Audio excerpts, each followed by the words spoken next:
But we need to get you updated on a new development happening now. Joining us now, former Home Depot and Chrysler CEO is Bob Nardelli, and from the Heritage Foundation, economist E.J. Antoni. Bob, first to you. Brand new polls coming in. This Biden White House is in serious trouble with voters. We're in 1970s stagflation, also 1970s era protests. Let's get your reaction to new sound coming in, Bob, from voters angry about inflation. Watch this. It's hard to stay on top of expenses. I buy a lot of frozen dinners, so they have gone up. Well, I know when Trump was in office, it was sad, but my 401k was just going up and up and up. I mean, it was wonderful to watch it. But what's the trade-off? How has inflation affected you day to day? Everything, every single thing is more expensive than it was under Biden and his administration. Everything.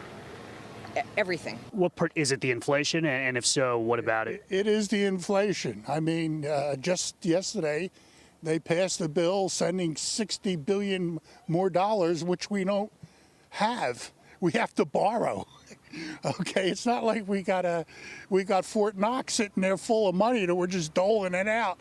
Everything we send to anybody, and I mean anybody, okay, is money we're borrowing.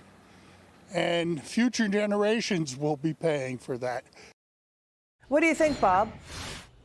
Well, Liz, clearly that is the voice of the majority of the Americans today, and that's why we see it reflected in the polls. Every comment they made, the last gentleman, for example, $69 billion. If that's a top priority, I got it.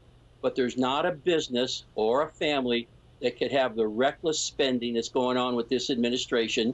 And when you pay more on interest and debt and less on military, we are weakening ourselves in the world, in the global business. Historian Neil Ferguson said that's a tipping point for other superpowers in the past. When that happens, EJ, what Bob just said, look at this CNN poll of the voters who say the economy is a big factor and who they're going to vote for. 2/3 say they'll vote for Trump. 7 out of 10 voters disapprove of Biden on the economy, rate the Biden economy as poor. Gallup reports, EJ, Biden is the most unpopular, least liked president of all presidents in the last 71 years, lower than Nixon and Carter. The Wall Street Journal, EJ, reports this election this fall is among the most consequential in a generation. What do you think? But Biden's going to get rid of the Trump tax cuts, raise taxes by nearly $6 trillion over 10 years. That's going to hit everyone, the middle and working class, too. Liz, you're absolutely right, and it's a direct violation of his pledge not to raise taxes on those earning less than $400,000. But we really shouldn't be surprised by that because he has already broken that pledge with the hidden tax of inflation, which falls disproportionately among low and middle income earners. But on top of that, we have to remember that the net interest on the debt, while that has recently passed defense spending, gross interest on the debt, which is the actual amount it costs to finance the debt, that surpassed military spending months ago. And so the downward spiral of federal finances has already begun. Yeah, it turned Habsburg Spain into a downturn. It turned the UK into a downturn. They've lost their superpower status. You know, here's the thing, Bob, we've got the Federal Reserve with a consequential meeting this Wednesday on whether it will actually raise rates or cut rates. You know, Wall Street started out this year expecting 7 rate cuts. Now they're worried there may be only 2 rate cuts, Bob, or they could raise rates instead because of now nearly 20% compounded inflation under Biden, Bob. This is a serious issue. Are we now seeing a bond market crack up? The New York Times' David Brooke warns that because of Biden overspending. Too many bonds looking for too many investors, causing yields to spike higher.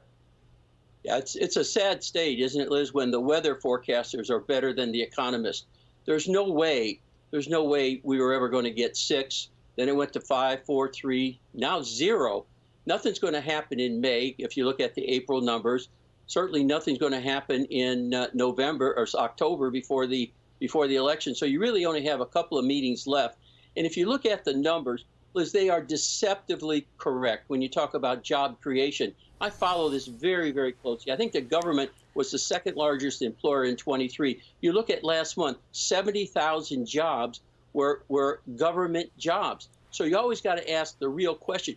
No jobs in manufacturing, which are the heart of GDP. But, you know, so what Bob is saying is extremely important. But the bond market crack up, it sounds like it could be here, that there's too much overspending, too many bonds for sale. That yield on that 10-year is, EJ, it's breaking toward 4.7. If it breaks above 5%, we could have more regional bank failures. But again, we have too much money pouring into the system, too much government spending, overloading the U.S. Treasury market, EJ. Liz, absolutely. And on top of that, the Treasury just announced earlier today that they're going to borrow approximately $850 billion in the third quarter of this year. In other words, once the Treasury blows through all of the tax revenue it got from April 15th, we're going to be right back on track to spending about $1 trillion every 100 days. This is absolutely breaking the bond market and money markets. And people need to remember that that 10-year Treasury affects countless interest rates throughout the economy, including your mortgage rate. Yeah, absolutely. Bob Nardelli, EJ, Antony, thank you so much for joining us tonight. It's good to see you both.